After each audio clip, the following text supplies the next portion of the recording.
Spent a day in Tretes, fog, Satay, and horse slaps. The day started earlier than usual. It was still dark when most of the family members had started moving inside the house. The kitchen became the first place to live. The stove is on, the water boils, and the aroma of jasmine tea is brewed in large thermos. The children, although it was difficult to wake up, finally prepared with eyes that were still half sleepy. They prepared the equipment and needed for this trip. The morning was a bit rushed but pleasant.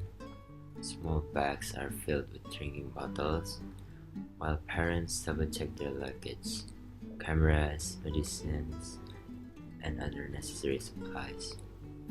There was no food, as our goal was to enjoy the typical Trata Satay, which is famous for its irreplaceable taste and atmosphere.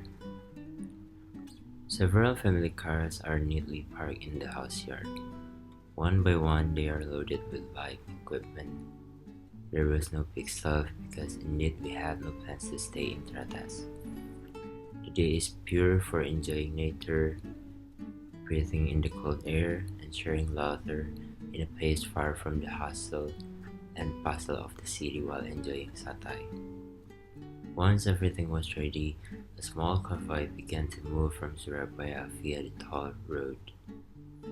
The streets in the morning are still quiet, only occasionally crossed by worker vehicles, other private cars, or large cargo vehicles. The family cars kept their distance from each other but remained within easy reach. Communication is carried out through mobile phones to give each other news if anyone stops to buy coffee, go to the toilet, or refuel. As soon as we enter the Surabaya Pandaan toll road, the sky begins to change. The dawn light breaks up the thin clouds, presenting a gold-orange gradations on the eastern horizon. The toll road stretches straight with a background of rice fields, hills, and a white sky. The landscape is slowly changing from urban to semi-rural. Billboards began to be replaced by expanses of fields, and rows of housing were replaced by denser trees. Inside the car, the atmosphere is colorful. The little ones start to wake up completely, play guessing games, or just stick their faces to the window, looking at rice fields and mountains from a distance. Soft music plays from the car speakers, nostalgic songs specially chosen to accompany the family trip. Occasionally, there is a noisy noise when we see an interesting sight.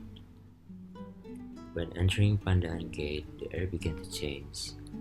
The air became fresher, and the air from outside the car felt cooler even though the windows were only slightly open.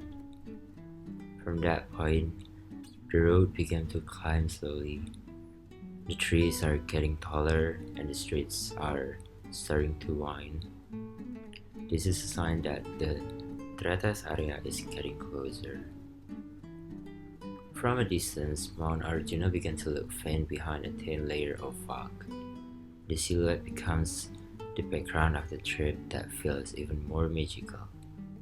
The cars went hand in hand to the destinations, now at a slower speed. Every corner gives a new view of green valleys, small houses on the hillsides, and a sky that rises higher overhead.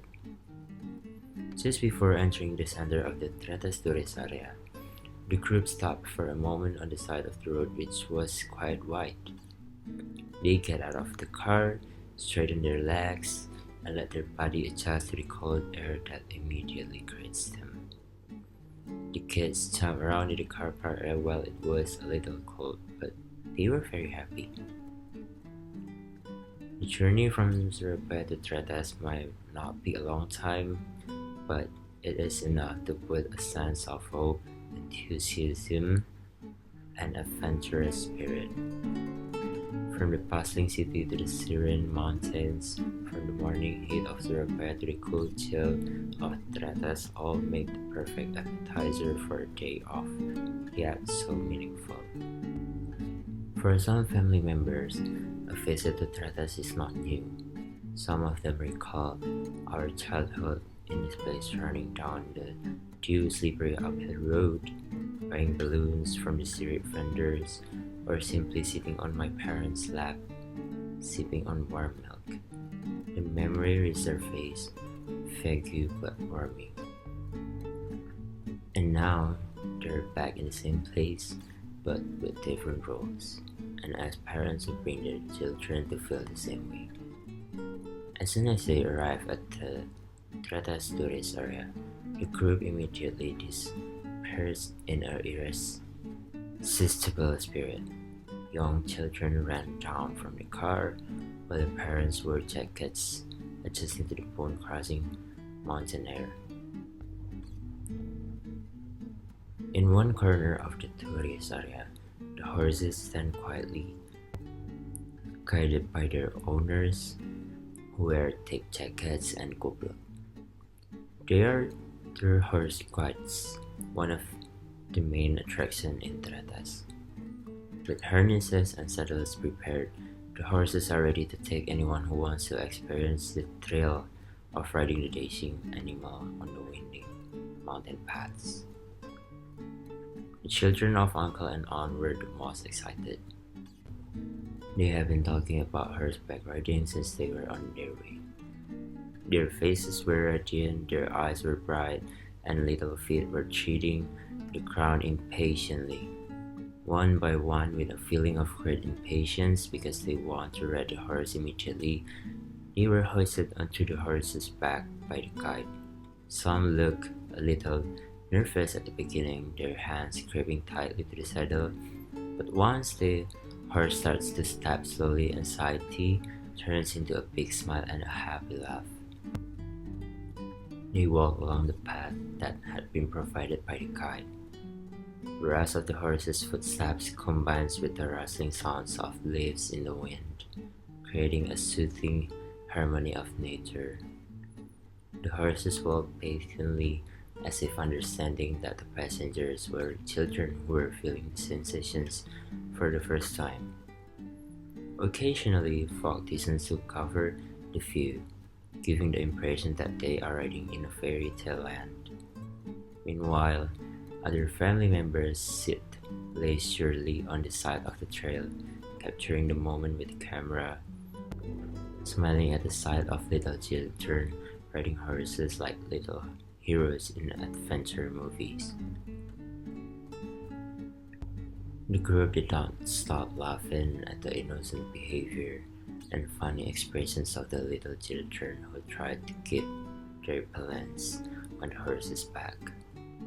After being satisfied with going around, the children went down with flushed cheeks and shortness of breath. Their joy still flowed through the stories that were thrown while running back to the family crowd. Although it was only a few short laps, the experience was a major highlight for them, a story they would repeat in the days that followed.